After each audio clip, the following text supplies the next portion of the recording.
Welcome back to undergraduate seminar, everyone. I am super duper happy and proud to introduce my friend and former student, Brian Lee, who's going to tell us about a SAT and CAS attack on the Kochen-Specker problem for quantum foundations. This is joint work with Curtis Bright and Vijay Ganesh, both at the University of Waterloo. Take it away, Brian. Hey, thank you, Parker. So this is joint work with Professor Curtis Bright, who's actually at the University of Windsor right now, and Professor Vijay Ganesh, who is my current supervisor for my master's degree. He is at the Department of Electrical Engineering at the University of Waterloo. Okay, let's start the talk. Okay, so before we dive into the problem, we do need some backgrounds in quantum foundations. And I will provide enough context in quantum foundations such that we understand the motivation of the Kochen-Specker problems. So first of all, I need to introduce the concept called a spin of a particle. So one of the central ideas of quantum mechanics is this notion of spin. And it's quite different from the classical definition of a spin. Like classically, we say, oh, the basketball is spinning, means that it's physically spinning. However, in quantum mechanics, it's kind of different.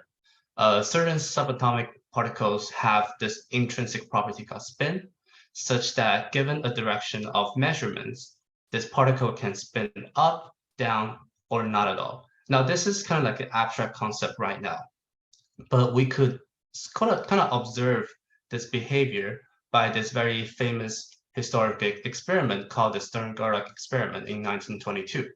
Some of you might have heard of it.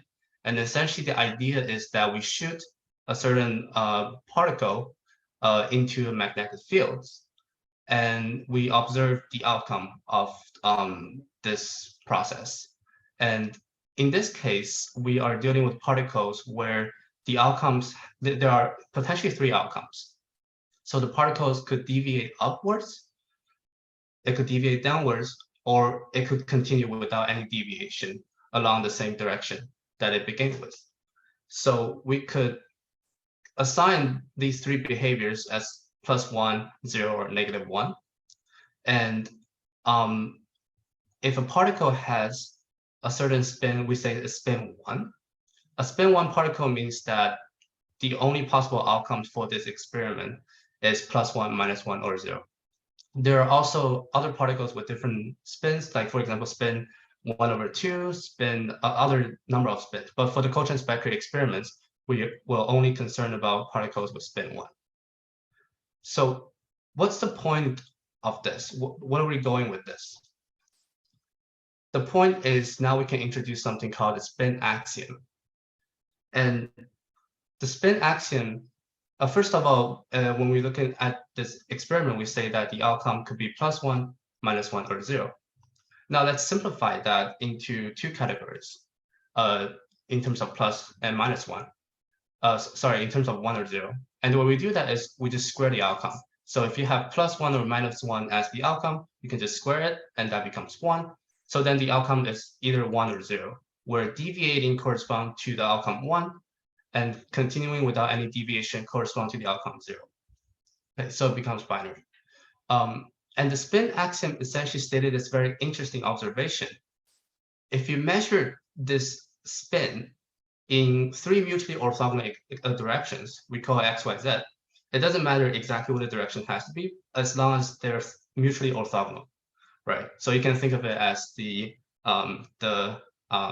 x, y, and z in the standard basis. The outcome will be 0 in exactly one of these directions. So as you can see from this diagram below, these three outcomes are the only possibilities. It's either 0 in the x directions, y directions, or the z directions. This is guaranteed. And the reason we say this is an axiom, it's kind of different from the mathematician's definition of an axiom. Here we say it's an axiom because it's experimentally verifiable that this will be always true for a spin 1 particle. Okay. So now we have the spin 1 axiom, we can introduce the Kochen-Specker theorem. And before I go to the next slides, I want to provide some motivation behind this. So what's the reason of us doing this?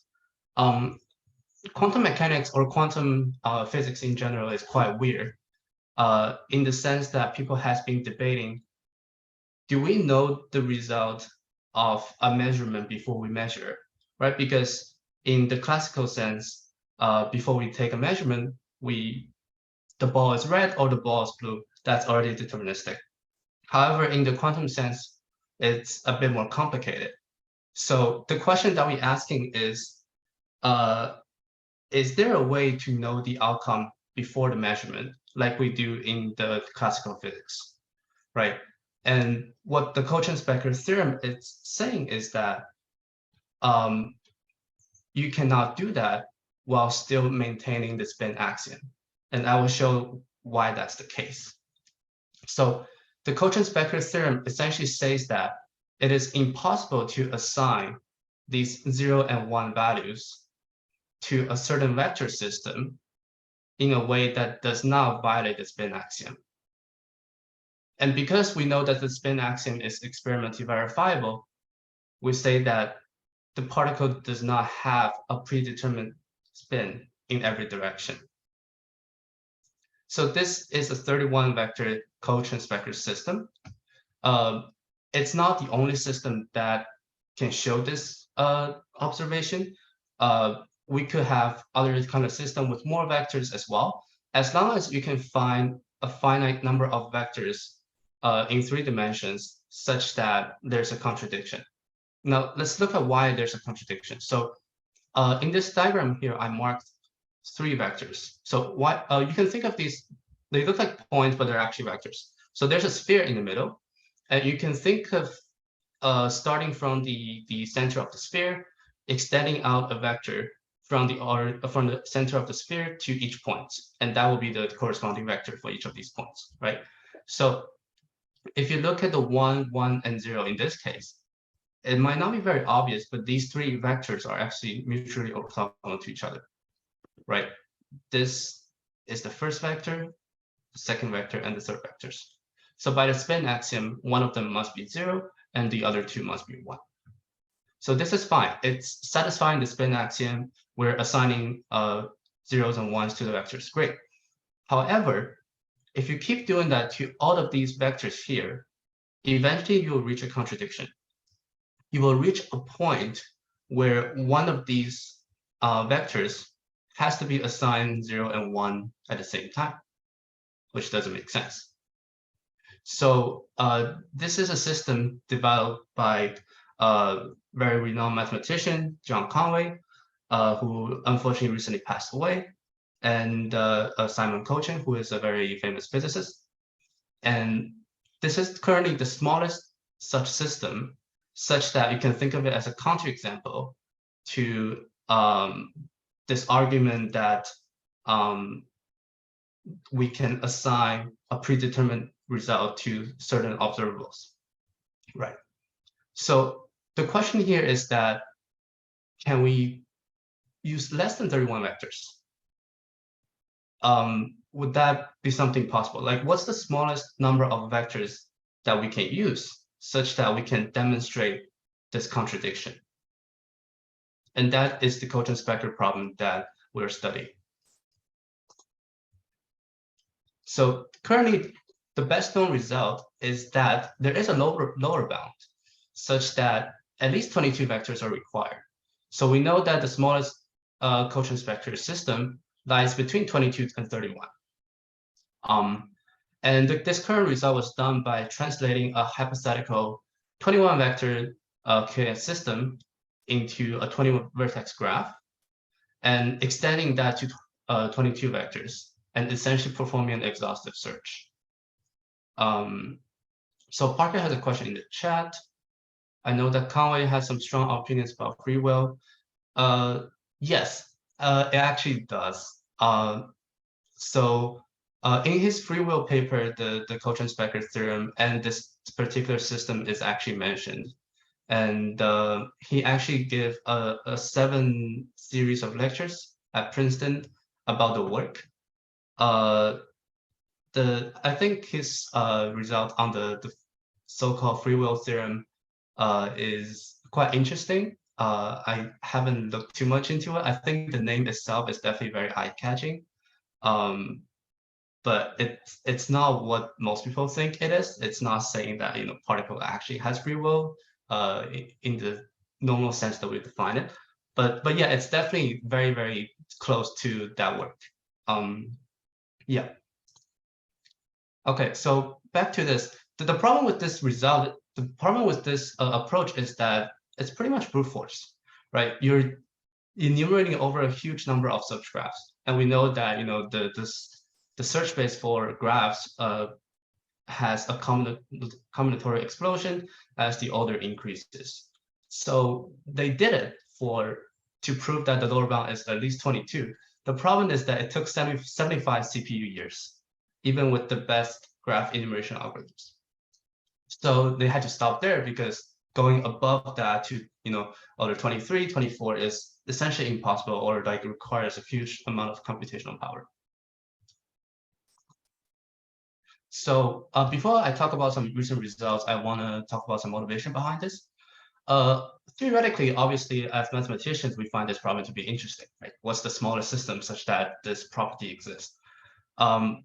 So it has been attempted by many renowned mathematicians and physicists, but also practically, it could be applicable to some direct applications in quantum information processing. And these are some of the examples that has recently been studied. Okay, so those are some of the past work on this specific problem. So as you can see, earlier on, people started with finding a particular system to decrease the upper bound. So it started from 117 vectors to 109, and to the one that John Conway created, which is 31 vectors. And then after that, people started to go for a lower bound approach from 18, 22. And for us, we did a lower bound of order 23. So yeah, this is a table of some of the results on the size of the minimum CAS system. Okay, so what we did is we improved the lower bound on the size of the three-dimensional Kochen-Specker system from 22 to 23 with a significant speed up over a previous computational approach. Later on, I will mention how big of a speed up it is. And our approach is quite unique compared to the brute force approach, where we essentially combine satisfiability solvers, computer algebra system, which we call CAS, and set modular theory, which we call SMT solvers. And later on, I will explain exactly what these three tools are and why they could be very useful. Okay, so let's start by talking about SAS solvers. So a SAS solver is an algorithm for establishing satisfiability. So what that means is that it will take in something called a CNF formula as the input, and it will only return two results. One of them is sat. So what that means is that it can find a combination of variables that can satisfy the formula.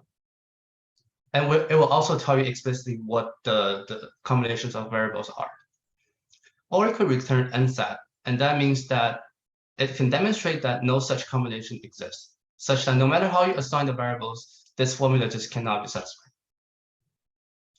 So any Boolean logic formula can be converted to a standard form that is more amenable to algorithmic manipulation. And we call this form, the standard form, CNF. It stands for conjunctive normal form. And essentially what that means is that it's a conjunction of disjunctions. So it's a logical AND statements containing OR relations. So below is an example. So as you can see, we have a bunch of, three clauses over here. And each clause is being connected by an AND statement. And inside each clauses, we have the OR relations, right? So we have first clause and the second clause and the third clause. And this statement is only true when all three of these clauses are true, right?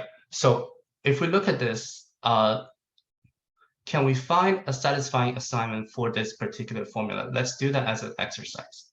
Can we assign a true or false value to x1, x2, and x3 such that this formula is set? Feel free to type it in the chat.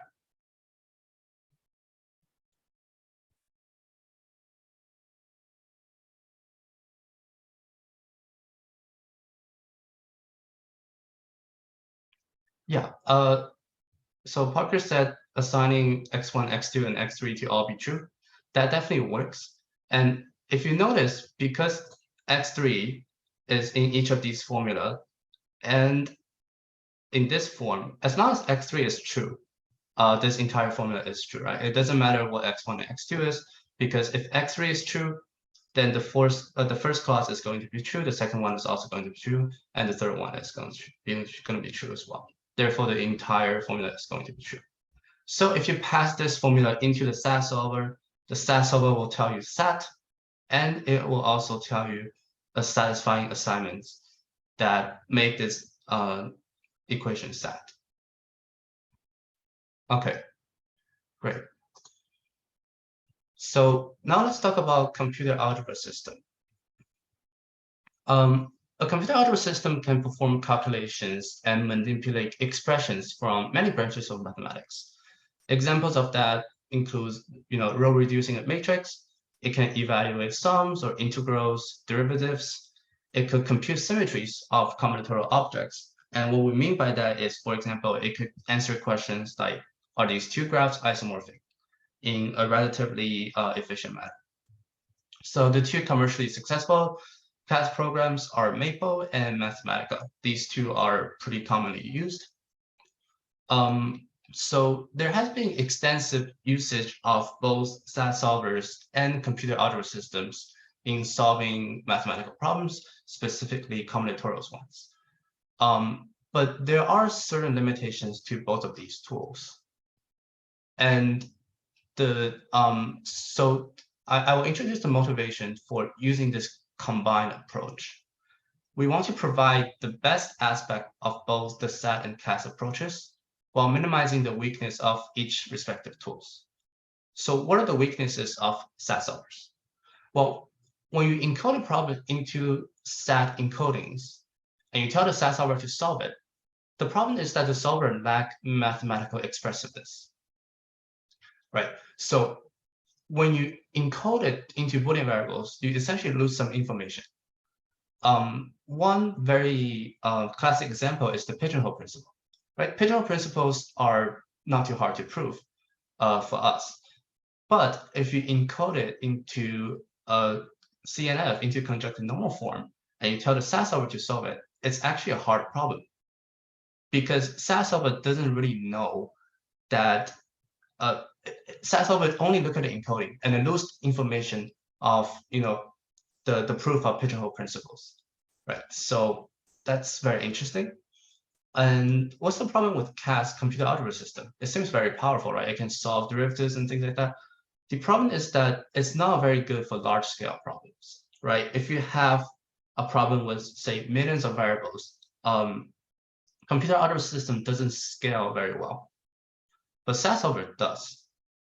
So combining this SAT plus CAS paradigm, we're combining the search power of a SAS solver with the expressive power of a computer algebra system, right? So SAS solver does the searching, and the computer algebra system provides a context to more efficiently do the searching, if it makes sense.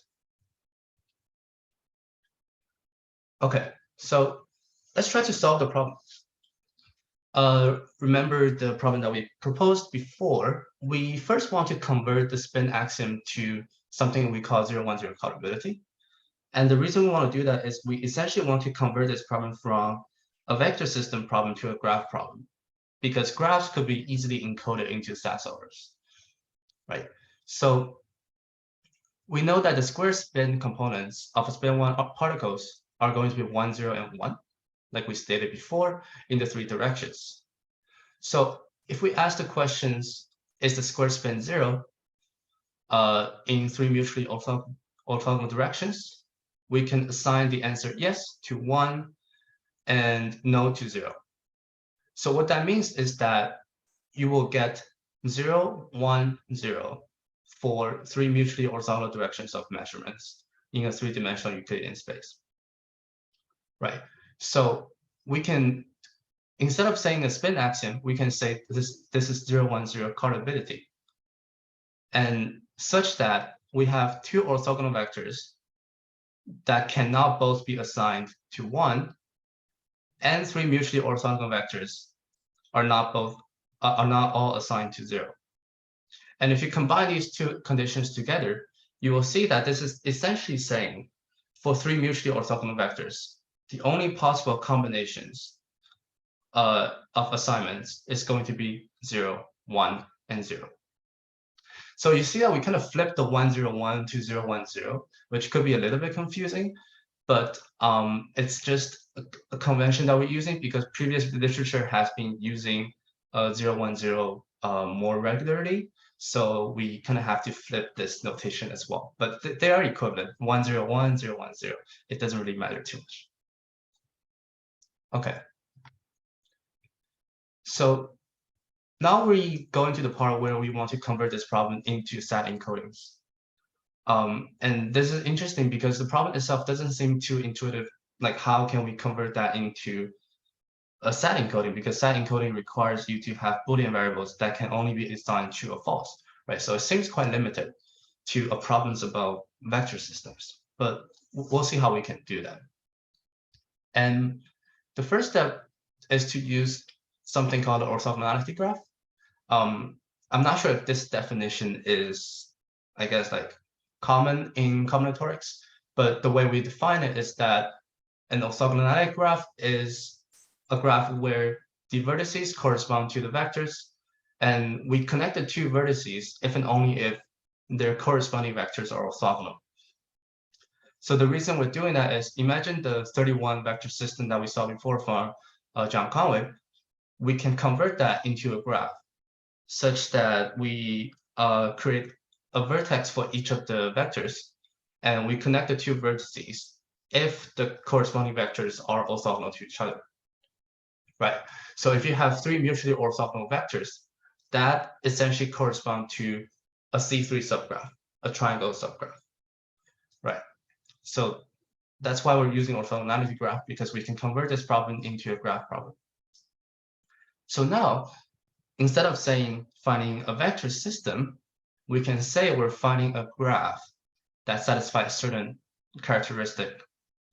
And the first characteristic it needs to follow is that it's non-0, 1, 0 callable. Remember that we just defined 0, 1, 0 callability in the previous slides. And we want it to be non-0, 1, 0 callable is, remember that we want to generate a contradiction. And this contradiction is essentially saying that the system cannot satisfy the spin axiom, right? And the spin axiom corresponds to a graph being 0, 1, 0 callable. So to find a counterexample, we want a graph that is not 0, 1, 0 callable, such that this graph has no possible 0, 1, 0 coloring. No matter how you assign the zeros and ones, it just does not satisfy the property of a 0, 1, 0 callable graph. And the second one is the graph has to be embeddable. Notice that we've never mentioned this word before at all. And the reason we have to have this condition is a vector system has a corresponding orthogonality graph. But if you're given a random graph, it's not guaranteed that there exists a vector system in 3 dimensions that correspond to it. One example of such graph is the square graph, C4.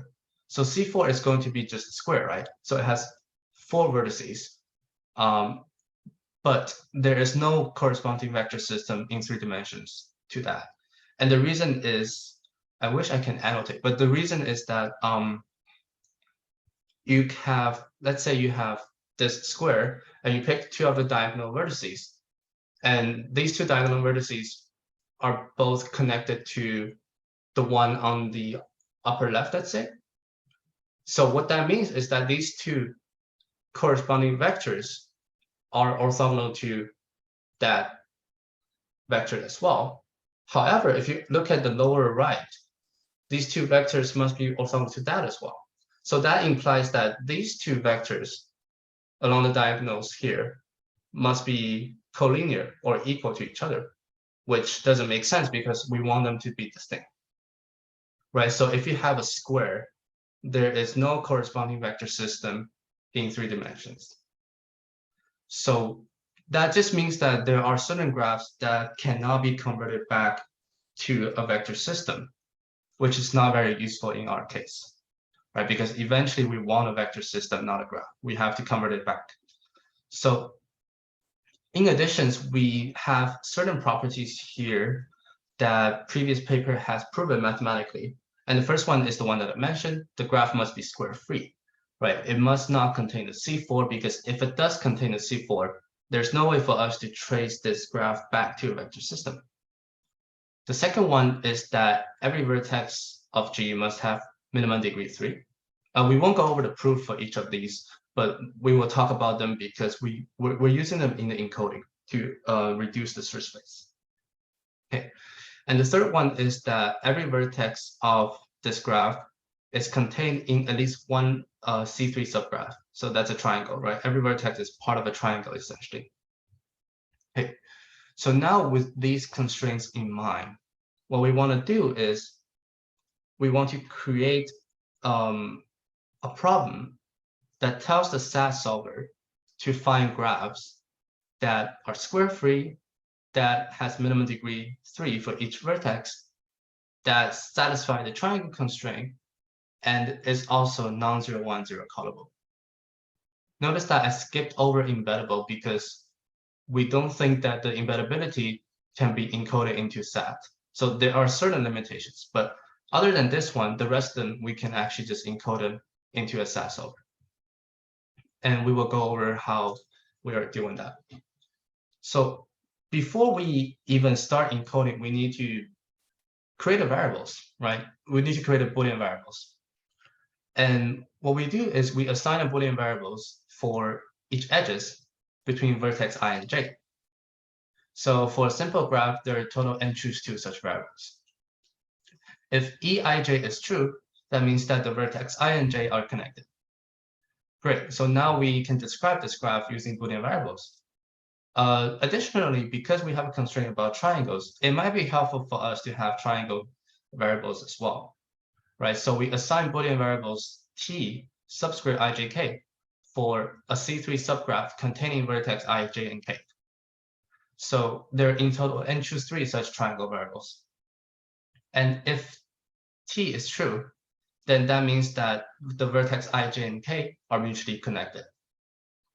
So we need an encoding here because if there exists a triangle, then the 3 edges must be true as well, and vice versa, right? So this is if and only if statement.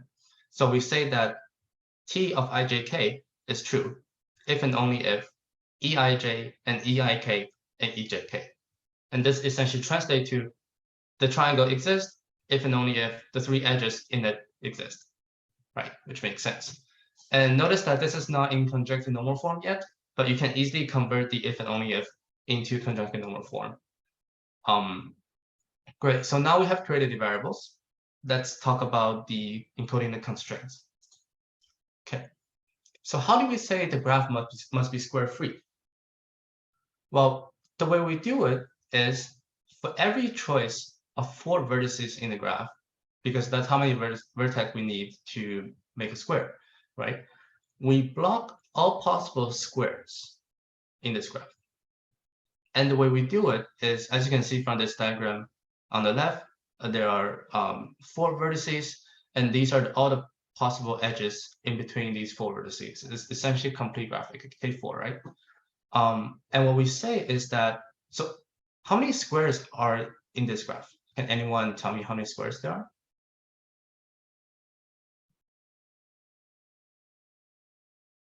One of them is more obvious than the others.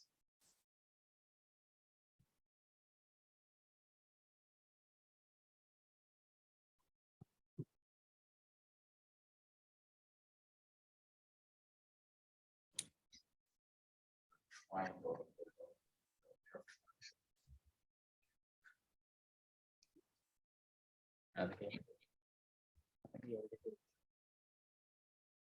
There's one triangle. Sorry, I'm sticking to my gun. No. I think there's at least 3. I only see one. So I'll show you. So if you There's 2 go, hourglass looking one, right? One on the outside. yeah. There- Okay. Yeah, sorry, go ahead. We think there are 3 of them. Okay. The obvious one on the outside, and then Right.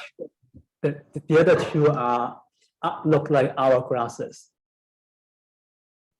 Right, yeah, so we have IJKL, which is the obvious one, and we have IJLK, which is a different square, right? This is also a square. And we also have ILJK. So yeah, there are in total 3 possible squares in this graph. So what we want to do is we tell the SAT solver that to find graph that does not have any of these squares in it. And the way we do it is we use these 3 clauses for each choice of 4 vertices. And what this clause is saying is not EIJ. So either IJ are not connected, or JK are not connected, or KL are not connected, or LI are not connected, right? And what this is saying is for the square IJKL, at least one of these edges must not exist, right? If one of these edges does not exist, then this square cannot exist. And similarly, we do the same encoding for the other 2 squares, and we connect them by conjunctions. So these clauses are going to be connected together by an AND statement, right? So this square doesn't exist, and this square doesn't exist, and this square doesn't exist. So when we do that, the solution that generated must be graphs that does not contain any squares.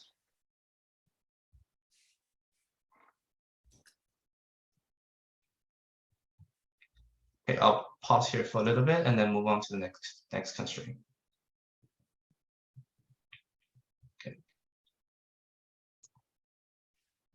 Okay, so now let's move on to the triangle constraint. This one's not too bad. For each vertex, we want this vertex to be a part of a triangle, right? So to form a triangle, we need to find 2 other distinct vertices to create a triangles that contain this vertex I. And there are n-1 choose 2 possible ways to find these 2 other distinct vertices. Therefore, there are n-1 choose 2 possible triangles that contains I. Right, and we want at least one of these triangles to be present in the graph. So all we have to say is T of IJK, and we connect everything with the OR statement. So either this triangle exists, or this triangle exists, or this triangle exists for every single possible triangles that contains this vertex I. And we do that for every single vertex I. So imagine you have a for loop for each vertex I in the graph, and then you do this encoding for each one of these vertex, right? So the notation here is just the vertex J and K are in the set V minus I, which is the vertex set V that does not contain I, the vertex I, right? And we say that J is less than K because JK is the same thing as KJ. In this sense, these 2 triangles, we're looking at the same triangle. So we just have this order thing to make sure that we're not encoding the same triangle twice. Okay, so that's the triangle constraint. And the next one is minimum degree. So how do we do this one? We want to ensure that each vertex in the graph must have minimum degree 3. Or it's just saying that each vertex must be connected to at least 3 other vertices, right? Or it's saying that each vertex must have at least 3 edges coming out of it. So similarly, we define the vertex set V minus I, so it doesn't contain this vertex itself. And the trick is for each subset of this vertex set V minus I with cardinality n minus 3, we construct this very simple clause. And it works. This directly encoded that the minimum degree is 3. Now let's think about why that's the case, right? For each subset with cardinality n minus 3, So let's say you have vertex I, and then you have n-1 edges, potential edges coming out of I. And I want 3 of these n-1 edges to be assigned to true. Why is this encoding doing that? Well, the reason it's doing that is because each of the OR statements contains n-3 edges, right? So let's say only one of these edges are true. That only ensures that that doesn't ensure the entire statement to be true, because there are 2 other clauses that doesn't contain this specific elements, right? So if only one of the edges are true, the entire clause is not satisfied yet. So we need another edges. We need another edge to be assigned to true. However, that still doesn't satisfy it, because there exists another clause that doesn't contain the 2 edges that we just assigned to be true. So that one is still false. So the entire statement is false because they're connected by the AND logic, right? So the only way to ensure that this is true is such that you have at least 3 of the edge variables to be true. So this encoding here actually enforces at least 3 edge variables containing this vertex I are true. Now, this is not the only way to encode it. There are also other ways to encode it as well that might be more intuitive to explain. But we think that this encoding might be the most efficient one for the SAS solver to read. We initially used another encoding, but this is the one that we end up using. So there are multiple ways to encode the same thing as well. Okay. This next one is a little bit tricky. How do we encode that the graph is colorable? Because determining colorability of a graph is a hard problem, right? It's generally hard to determine whether a graph is colorable, no matter what kind of coloring we're looking at. And it's no difference for 0, 1, 0 colorability. So the way we do it is by saying that, let's say we have a for loop, and this for loop says for each possible coloring, and each coloring is essentially a permutation of 0s and 1s to the vertices, right? For coloring the vertices. So for each possible colorings, let's block all the graphs that are colorable under this specific coloring. And if we loop over the outer loop over all possible colorings, essentially what we have done is we have blocked all the colorable graph. Now that seems like brute force. It's essentially saying, I'll consider all the colorings and we block graphs that are colorable under this coloring. So all we get out of it is graphs that are non-colorable. That's just brute force. You're just writing a Python script that does the double for loop. But if we encode the inner for loop inside a SAS solver, it becomes much more efficient, because SAS solver does the searching for us instead of enumerating over the entire search space. So what we do is that, notice that if we negate the 0, 1, 0 colorable definition before, we get that a graph is non-colorable if and only if for all colorings of the graph, there exists a pair of color 1 vertices connected, or there exists a set of 3 color 0 vertices mutually connected. Okay, so what we do is, like I said, there is an outer for loop for each 0, 1 coloring. We have a set of color 0 vertices denoted as the set V0 and a set of color 1 vertices V1.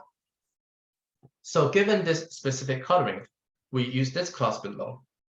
And what this is essentially saying is that EIJ is an edge, right? And notice that I and J are in V1.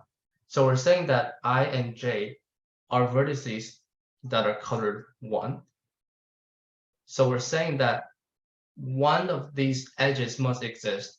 So that's saying one of the pair of color 1 vertices are connected. Or one of the triangles where all 3 vertices in it are colored 0 must exist.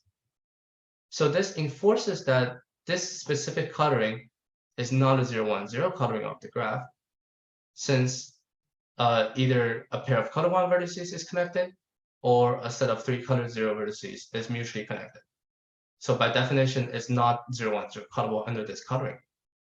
And if you do that for every single colorings, the SAS solver will only output graphs that are non-0, 1, 0 colorable, which is what we wanted, because these graphs could correspond to systems, vector systems, that does not satisfy the spin axiom. Okay. Now, this is the most tricky one, and took us the most amount of time to figure it out. But after all these encodings, we could just technically encode all of this, generate an instance, and pass it into the SAS solver and tell the SAS solver to solve it, right? Doesn't seem too hard. And the problem with that is, even with the efficient SAT encoding, this is still a hard problem. Remember that the lower bound right now is 22. So we're looking at graphs of order 22, and that is still a very large search space. One thing that is weird about a non-zero 1 0 is that it has quantific. What do you mean by quantification? Like the number of elements in V0 and V1? Oh, yeah. So the thing that seems weird about this colorability constraint is that you have IJ in V1 and IJK in V0, whereas all the other constraints, it was just like all the other encoding bits were just like I less than J or I less than J less than K. The weird thing here is that this, like, your subscripts have sets in them, which is weird. Right? Like, how do you list off all the possibilities for V1 and V0? Right. Yeah, I see what you're saying. So the way it's being done is, so these sets are being computed. You can think of it as a pre-process before passing it into the SAS solver. So the pipeline that we currently have is implemented in Python. So this logic about having the set V0 and V1 and whether vertex I and J are contained in V0 or V1, that logic is being done using Python, which as a programming language has a much powerful toolkits for us to encode these things. And then those clauses, those binary clauses are being passed in into the SAS solver. Yeah, so that's how we were able to do this. Yeah. Nice. Okay. So this is where like the computer algebra system helps or something, like, because for the other bounds I was able to say, oh, that's a n choose 3 many terms or n choose 2 many terms, but this last one I'm like, I don't know about that, but that's coming from Python. Okay. Yeah, exactly. I guess this is a good time to actually show everyone like what the SAT encoding would look like. So let me just show you an example. So before this talk, I generated clauses for order 4, which we know that there is no solution, but I figured it's a small enough example for us to look at what a SAT encoding could actually look like. So this is what it looks like. As you can see on the first line, it says it's in CNN form, 1669. So what that means is that there are in total 16 variables and 69 clauses, right? And each line is a clause. And so you can read it off as not 1 or not 4 or not 3 or not 6 and not 2 or not 4 or not 3 or not 5. So essentially, right, each line here is connected by or, and sorry, each number or each variables in a line is connected by or, and each line individually is being connected by the and statement. So that's why we need this in conjunctive normal form, because this is much easier to parse for like any heuristic or algorithms that a SAS solver could have. So yeah, this is what a SAT encoding looks like.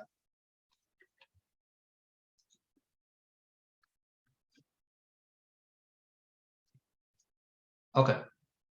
But yeah, like I mentioned, before, even if we just pass this directly into the SAS solver, it's going to take a decent amount of CPU years to solve this for order 22. So we do have other engineering approaches and implementations that does that much more efficiently. But before we talk about that, I want to talk about embeddabilities. Let's say, hypothetically, the SAS solver outputs a solution. These solutions are not guaranteed to be Kochen-Specker graphs until they're proven to be embeddable. Like we said, a square is not going to be embeddable, right? So this is also a hard problem. And to decide embeddabilities, there has been previous approaches attempted to do this. I won't dive into any of them, but this is just to show that this problem is not trivial in any sense. So the way we do it is using an SMT solver. So SMT solvers is SAS solvers, except that you can take in more complex formulas that involves real numbers, integers, and other data structures. So we will be using this SMT solver called Z3 to determine the satisfiability of a system of nonlinear equations. So where does this equation come from? Why do we need that? Well, the pipeline contains two parts. First of all, let's say the SAS solver generated a solution. We can find all possible interpretations of the orthogonal relations between vectors, right? So we just need to make sure that each edge of this solution graph are being encoded in either a cross product or a dot product. For example, if you have a triangle in a graph, then you can say that V1 is the cross product of V2 and V3, right? And after we do this encodings, we choose the interpretation with the least number of unassigned vectors. And we define unassigned vectors as vectors that hasn't yet to be expressed as the cross product of two other vectors. And the reason we want to do that is, if you have a vector that is already the cross product of two other vectors, it's easier for a system to solve because you have less degree of freedom. But if you have an unassigned vectors that could be anything, obviously there is more degree of freedoms and it takes longer for the solver to solve. So we want to choose the interpretation with the least number of them. And then we pass the system of nonlinear equations to the SMT solvers that determines the satisfiability of interpretation. If the system is set, that means that for this particular graph, there exists an assignment of three-dimensional vectors that satisfy all the orthogonal constraints. But if it says unset, then that means that for this graph, you cannot convert it into a system of vector system in 3 dimensions. So this is a check that we must do as well, because the solution generated by SAS solver is not guaranteed to be a Kochen-Specker's vector system yet. It's only a vector system if it passed through the embeddability checking and stays set. So yeah, we do need to do this check as well. Okay. Okay, so now we're going to talk about something quite important, and I think is one of the cornerstone of this research. It's not about the encoding or the searching, it's about symmetry breaking. So a SAS solver approach, like I mentioned before, it does outperform the previous graph enumeration approach. However, the problem is that it generates many isomorphic copies of the same graph, right? SAS solver doesn't really know isomorphism, so it's generating graphs that are essentially the same under some permutations. So this is when we have the SAS solver approach combined with computer algebra system. And we call this isomorph-free exhaustive generation. So let's give a quick intro to isomorphism. Essentially, you can have the same graph that looks different, however, they are the same up to some permutations. Like for example, in this diagram below, the 3 graphs are essentially the same. They have different adjacency matrix, but you can apply certain permutations to get to the other one. And the problem with that is that a graph with n vertices could have up to n factorial isomorphic adjacency matrices. So when we do the searching, it would be ideal if we can just remove all the copies of it. And the way we do that is using symmetry breaking. So a typical approach would be to add constraints that enforces certain structures in the adjacency matrix. However, this is not too effective. It's effective, but it doesn't break all the symmetries.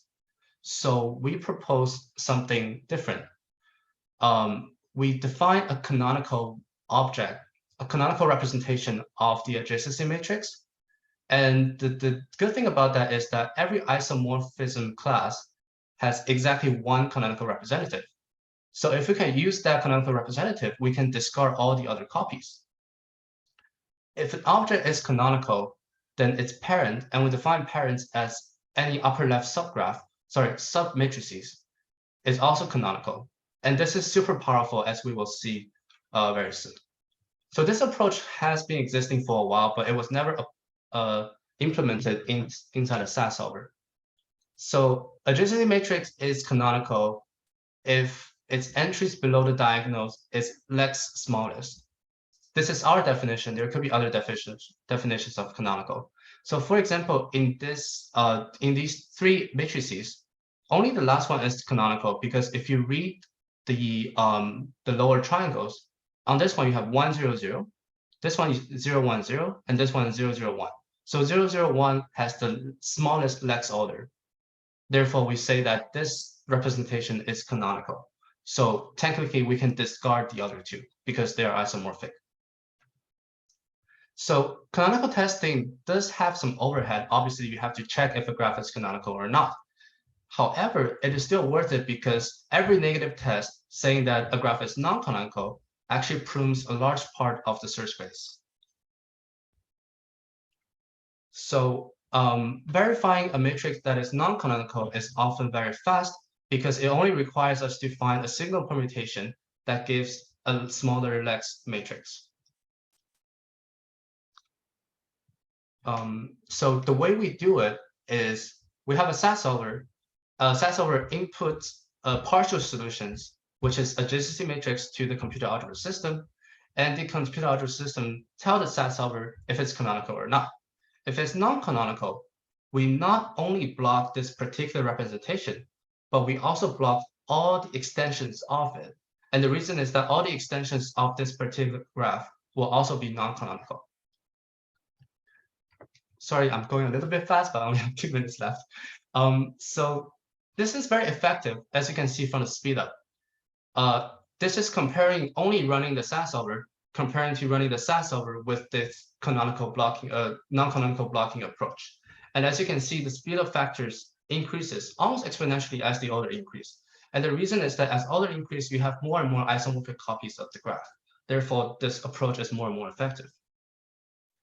So this is another implementation that we did. Essentially, it involves, it allows you to parallelize the problem. You can divide up the problem into like very tiny bits of subproblems and run each subproblems on different computer cores. So it's a parallelization technique, but we won't dive into that much. I do want to talk about this. So this is the entire pipeline. Like today, we've talked about a lot of concepts, a lot of toolkits, but this is the entire design pipeline, right? So we have the instance generator. It generates the CNF instance. We simplify the instance. So simplifying essentially meaning that finding certain variables that are easy to determine if they're true or false. There are variables like that. And then we call the SAS solver to solve it. But within the SAS solver, there's also the computer algebra system that we just mentioned using the canonical representation. If it's unsat, that means no CAS vector system has been found. If it's sat, that means that we have found CAS candidates, and we check if they're embeddable or not. If they're embeddable, then we have found a vector system. If they're not, then there is no vector system on this order. Okay, so the result is that we have run all of these on compute candidates. We have verified the previous results. And moreover, our computations on order 21, which is the most recent result by the previous researchers, we run it 1,000 times faster than the previous computation. And here is our result. So as you can see, not only we got to order 21, we improved the lower bound by running order 22. And it was being solved in around 50,000 hours, which is, I think, around 5 CPU years, which is a lot faster than 75 CPU years on order 21. And this is 22. So our result is that all over 90,000 candidates are unembeddable. So that means that a Kochen-Specker system must contain at least 23 vectors. So we haven't found an actual system yet, but we did improve the lower bound. So yeah, we demonstrate the benefits of such paradigm and showing that it's less error prone, and we improve the result. So yeah, it does solve the problem with the exponential speedup over a pure SAS solver approach or a computer algebra system approach. It's very general, and I think it could be applied to many combinatorial generation problems, and it has yet to be used to its full potential. Sorry about the rush at the end. I don't think I managed the time very well, but hopefully the talk was helpful. Yeah, thank you. Awesome. Thank you, thank you, thank you. That was wonderful. So we have a tradition here that people fill out a feedback form. So I'll put that in the chat for the online.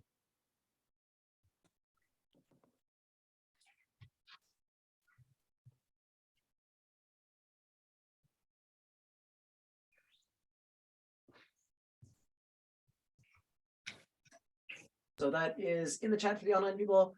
Albert, if you've got people in the room there, please take down their names and email addresses so that we can get more muffins. Yeah. Coffee, those are very important things. And then in, let's say, 2 minutes, we'll open the floor up for questions for Brian. So thank you again. That was a wonderful talk. Thank you. We're just talking about predictable. You Uh, can't have the foregraph in R3 because all the vertices have to be orthogonal to each other. And then you can't have four things that are orthogonal to each other in R3.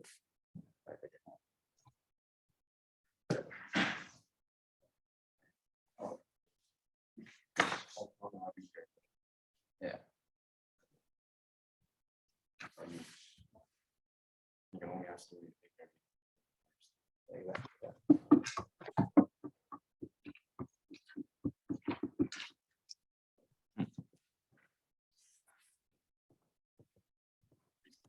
What time is this? Okay. You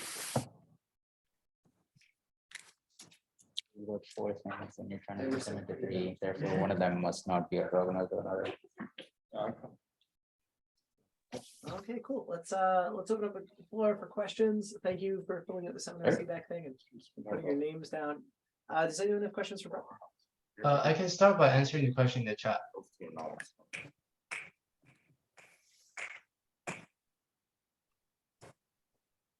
Yeah. So I'll answer the question in the chat. So Michael asked, what would you recommend for the readings if I want to see a diverse set of applications, SAS solvers? Most of the application of SAS solvers has been quite recent.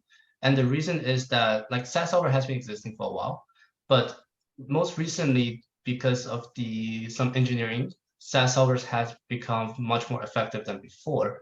And people have been taking notice that, oh, we can actually use it to solve a bunch of problems in mathematics or physics and like anything related to that. I'm sure if you search online, there are tons of applications, but particularly in terms of combinatorics, Professor Curtis Bright, who I collaborate with, his PhD has a lot of that research involved. So you could look at the paper that he has, and also my supervisor, Professor Glynn-Adey, has a lot of that as well. And there are also some other researchers that has tried to use SAS solvers in problems, like in very hard problems, such as like Ramsey theories and things like that, which I can also send you some materials as well. And the second question is, when a SAS solver returns unsat, does it also produce some sort of certificates? Yeah, that's a very good question. So you could produce a certificate that is computer verifiable, but it does take a little bit more effort. So the current pipeline that we have right now does not produce a certificate. It's something that we're looking at in the future. But if you look at the SAS solver's approach to a problem called Lamb's problem, there's a paper on that, and they produced an actual certificate, and you can see what that looks like. So it's doable, but it takes a bit more effort than just looking at the unsat output. Yeah, in order for it to be rigorous. Yeah.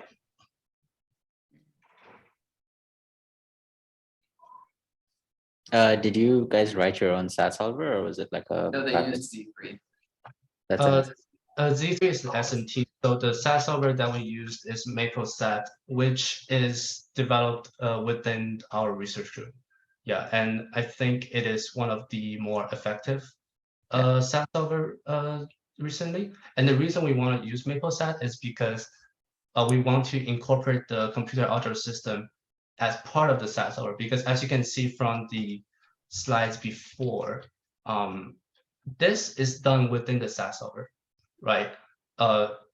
This interaction between SAT solver and computer algebra system. And for MapleSat, we have our own interface where we can implement the computer algebra system essentially inside the SAT solver to make it more effective. And if we use some other solvers, we just essentially cannot do that.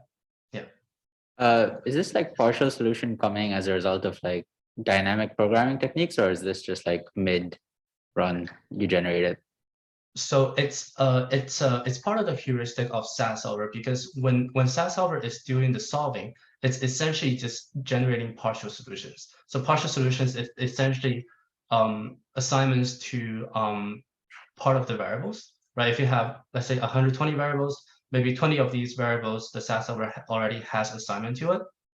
So that's what we mean by partial solutions. I don't think there's any relations to dynamic programming. Yeah. Okay.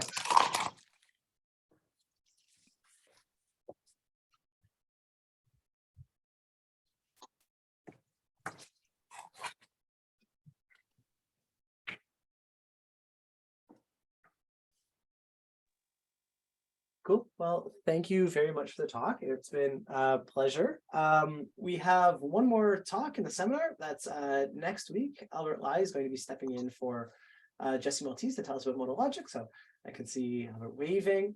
And then that's it, folks. That's it for the semester. So I hope everyone has a good time with their exams. I hope it goes well.